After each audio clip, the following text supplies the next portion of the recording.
Hello, and welcome back to my channel. It's yet another Splatoon vid, but this time I am embracing my inner middle schooler and drawing Undertale Sanses, but as Splatoon characters. Oh boy, this is gonna be a treat. So first, I decided to draw Air Sans, mostly because I've been asking Dylan to pick Sanses to draw, and I think this was the first one he picked.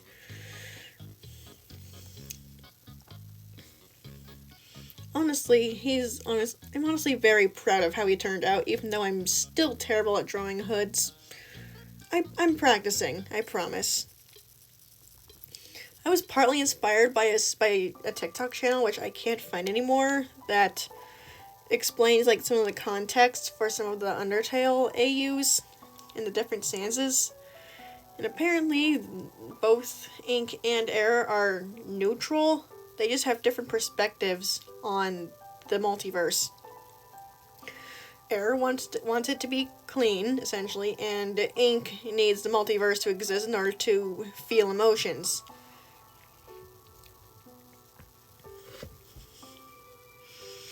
Yeah, I adore how I did Air's hair here.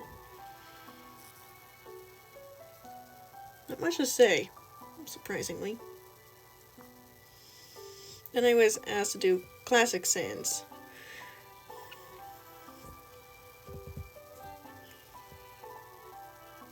Not much to say on him, actually.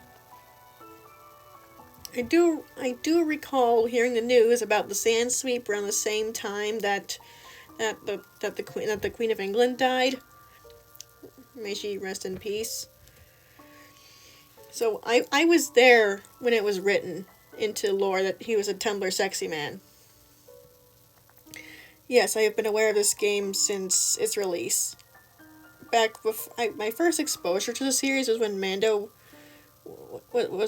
Pony was not accused of pedophilia. That was my first exposure to the series. I have the game, I just haven't finished it yet. Keep procrastinating it. Six Bones, I had to really think in order to get everything right. I used so many reference images off camera to make sure everything about them was right. About them was right. Him, since they're technically both two male characters. I don't know. If you know more about Six Bones lore than I do, please tell me more about it in the comments. I chose sanitizing Octos specifically because, well, they're essentially the closest we have to undead in Splatoon.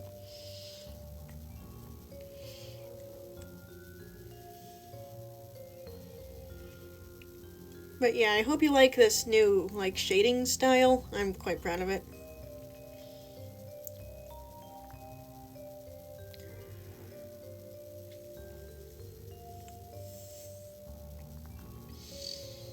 This was a tricky one to think out at first. Nightmare. Well, Nightmare's known for his tendrils, but everyone has tentacles in this universe. The majority of people have tentacles in this universe. So I decided to go more into his personality. His slimy, borderline manipulative personality, and make him a shark, as a pun on, loan sharks. And especially since I think it'd be interesting if I made Dream an Echoing. He'll probably be in a different part. Yeah, I should probably clarify that this is going to be a multi-parter. There's so many Sanses on the list that I have that I could not condense this all into one video without it being an hour long. So to help with my sanity, I figured it was wise to, well, split it into multiple parts. But yeah, I'm quite proud of him. Not as ooey or gooey, but that's a given because it's Splatoon. Everyone's ooey and gooey. now. I tried one of the newest variations of Octo with with Story Shift Sans. See, with the release of Splatoon 3, there are fuzzy Octolings. So I made him fuzzy. Because story shift. And the Dreamers are generally very fuzzy characters. They're fucking goats. Of course they're fuzzy. But yeah. His eyes were the biggest pain, though. Mostly because I was not familiar with fuzzy inkling eyes up until that point.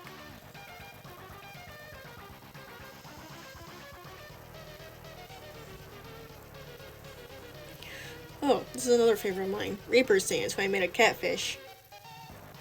Not catfish, lionfish. Don't remember why, but I used this fan-made model of a scythe as a Splatoon weapon. Full credit to the creator. By the way, this is really cool looking, and I wish this was in game.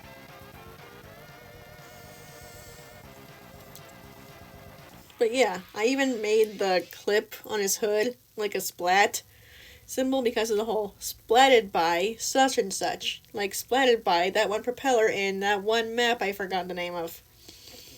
Which I heard is actually one of the rarest ways to die in Splatoon. But yeah. He's honestly one of the coolest, solely because this is actually one of the first times I've ever actually drawn a character holding a weapon.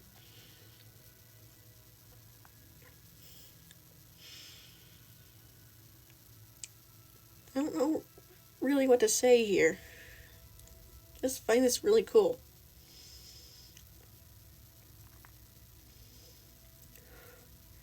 So when Dylan asked for Swapfell Sans, I had no idea that there was more than one variation of them. There's 3 variations and then underswap. So 4 variations I had to draw. I initially drew 2 because that's how many I thought there were. But then I just switched to a draw the squad to make shit easier for me in the last one. I made the swaps inklings because of the whole swap thing.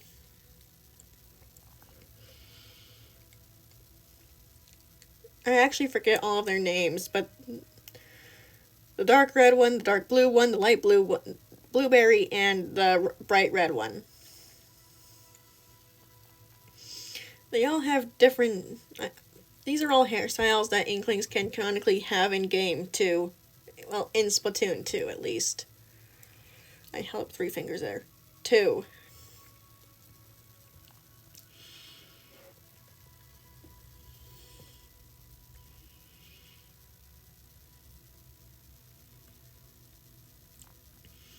Yeah, I'm very proud of these boys.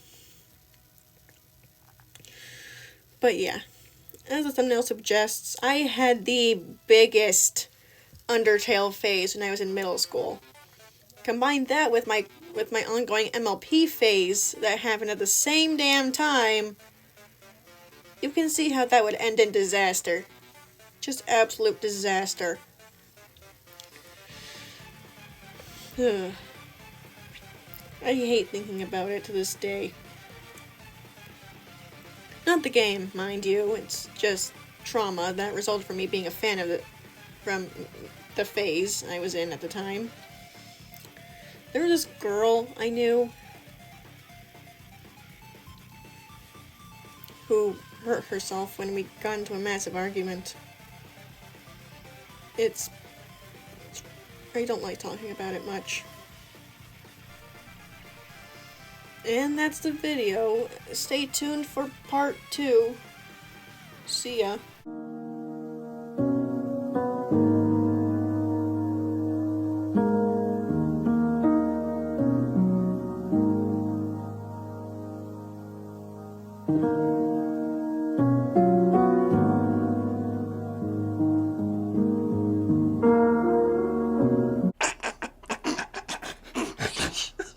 Just for that, you get the butt